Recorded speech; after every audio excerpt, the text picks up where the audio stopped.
कहानी फुलवा। लेखिका अनुराधा श्रीवास्तव अंतरा। फुलवा, अरे ओ फुलवा, कहाँ मर गई? जब जरूरत होती है तो इस लड़की का कहीं पता नहीं चलता है। खेल रही होगी कहीं लड़कों के साथ कंचा गोटी। आने दो, मार मार कर चमड़ी ना उधेड़ दी तो मेरा भी नाम कमली नहीं। कमली बड़बड़ाती जा रही थी और घर का काम समेटती जा रही थी। उसे खेतों पर काम करने भी जाना है, वरना ठाकुर नाराज हो जाएंगे। अरे क्यों चिल्लाती है?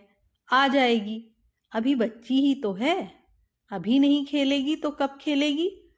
फुलवा के बापू ने फुलवा का पक्ष लेते हुए कमली को समझाने का प्रयास किया। तुम तो रहने ही दो, 13 की होने को है, ब्याह की उम्र आ रही है और तुम्हें अभी बच्ची ही लगती है।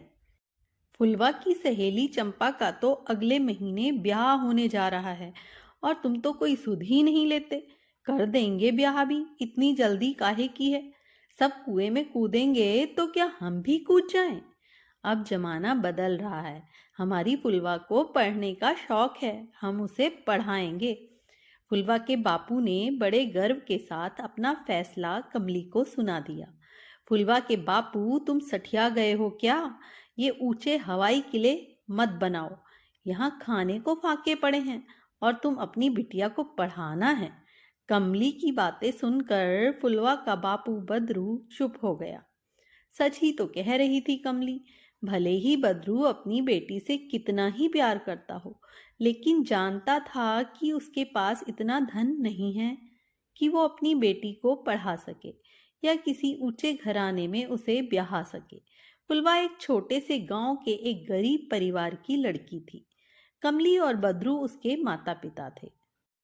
सौभाग्य यह था कि फुलवा अपने माता पिता की एकमात्र संतान थी, इसलिए माता पिता के प्यार में कोई कमी नहीं रही। यह भगवान की ही इच्छा थी कि कमली और बदरू की कोई और संतान नहीं हुई, इसलिए जिम्मेदारी का बोझ भी तनिक कम ही था। बदरू फुलवा पर जान लुटाता था और चाहता था कि वह इस गरीबी में न जिए, लेकिन सपने देखने और पूरे होने में बहुत अंतर है। और एक दिन आ ही गया जब फुलवा का ब्याह भी हो गया। फुलवा पूरे 15 साल की थी जब वह अपने ससुराल आई। मायके और ससुराल की आर्थिक स्थिति में कोई खास अंतर नहीं था। बस अब वो यहाँ की बहू थी तो सारी जिम्मेदारी उस पर थी। ससुराल में वो दुलार नहीं मिलता था जो मायके में मिलता था, लेकिन फुलवा को कोई सताता भी नहीं था। फुलवा की सास फुलवा का खूब ख्याल भी रखती थी। फुलवा ब्याह के वक्त अपने पिता से लिपट कर बहुत रोई थी कि उसे आगे पढ़ना है। वो पढ़कर मास्टरनी बनना चाहती है, लेकिन फुलवा के बापू भी कुछ नहीं कर सके और फुलवा शादी कर ससुराल चली आई। धीरे धीरे दिन बीतने लगे। फुलवा 2 बच्चों की माँ बन गई थी। उम्र मात्र 18 और शरीर सूख कर कांटा हो गया था। कुछ जिम्मेदारियों ने उसका शरीर गला दिया और कुछ अधूरी इच्छाओं ने।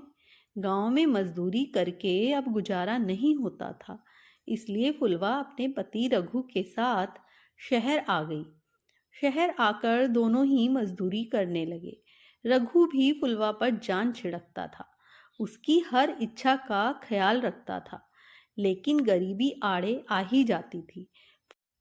फुलवा ने अपने पति को समझा बुझा कर अपने दोनों बच्चों, एक पुत्र व एक पुत्री का दाखिला पास के ही सरकारी स्कूल में करा दिया।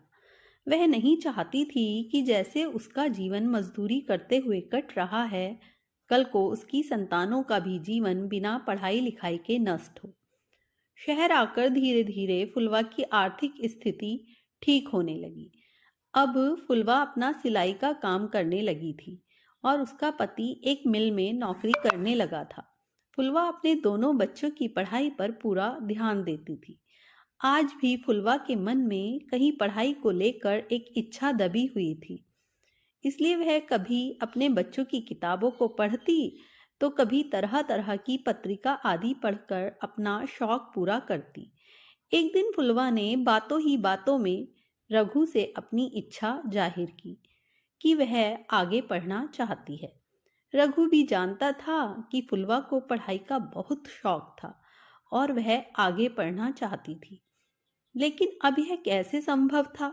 यह न तो फुलवा को समझ आता था और ना ही रघु को। एक दिन फुलवा अपने बच्चों के स्कूल गई हुई थी, जहां उसने स्कूल की अध्यापिका से अपने मन की बात कही कि वह आगे पढ़ना चाहती है। फुलवा कक्षा 5 तक गांव के स्कूल में पढ़ी थी। स्कूल की अध्यापिका फुलवा की लगन देखकर बहुत ही प्रभावित हुई और उन्होंने फुलवा की आगे की पढ़ाई में पूरी मदद की। फुलवा अब घर के काम और सिलाई के काम के साथ साथ मन लगाकर पढ़ाई भी करती थी। रघु भी फुलवा की इस इच्छा में भरपूर साथ देता था। फुलवा खुद भी पढ़ती और अपने बच्चों को भी पढ़ाती। फुलवा ने आसपास के बच्चों को भी पढ़ाना शुरू कर दिया, जिससे उसकी आमदनी में भी बढ़ोतरी हुई, जिससे रघु को भी फुलवा की पढ़ाई सार्थक लगी और वो उसके कामों में भी मदद करने लगा। एक दिन आया जब फुलवा ने 10वीं की परीक्षा पास कर ली। तब के जमाने में 10वीं पास कर लेना अपने आप में एक बहुत बड़ा काम था। फुलवा ने एक सरकारी स्कूल में पढ़ाने के लिए आवेदन दिया और उसकी नियुक्ति एक सरकारी स्कूल में बतौर अध्यापिका हो गई। इसके बाद भी फुलवा ने पढ़ाई नहीं छोड़ी। वह पढ़ती रही और एक दिन एक कॉलेज की प्रोफेसर बन गई। फुलवा ने इस दौरान अपनी लेखन कला को भी निखारा और कई सारी कहानियां, कविताएं और लेख लिखे और उसकी कई पुस्तकें भी छपी। आज फुलवा अपने गांव, अपने ससुराल और परिवार में एक मिसाल है, जिसने जमाने के उस दौर में पढ़ाई को अपनी सीढ़ी बनाकर सारी बाधाओं को पार किया, जब लड़कियों का पढ़ना कोई जरूरी नहीं समझता था। और ऐसे दौर में फुलवा ने न सिर्फ अपनी इच्छाएं पूरी की, बल्कि अपने परिवार की आर्थिक स्थिति भी मजबूत की। फुलवा के पुत्र व पुत्री आज अच्छे अच्छे पदों पर नियुक्त हैं और वे अपने बच्चों को भी फुलवा के संघर्ष की कहानी सुनाते हैं। फुलवा आज 80 साल की है और उसने आज भी पढ़ना नहीं छोड़ा। वो आज भी कुछ ना कुछ पढ़ती ही रहती है, क्योंकि ज्ञान जितना समेटो उतना कम है। ये थी फुलवा के संघर्ष की कहानी, फूलमती की कहानी।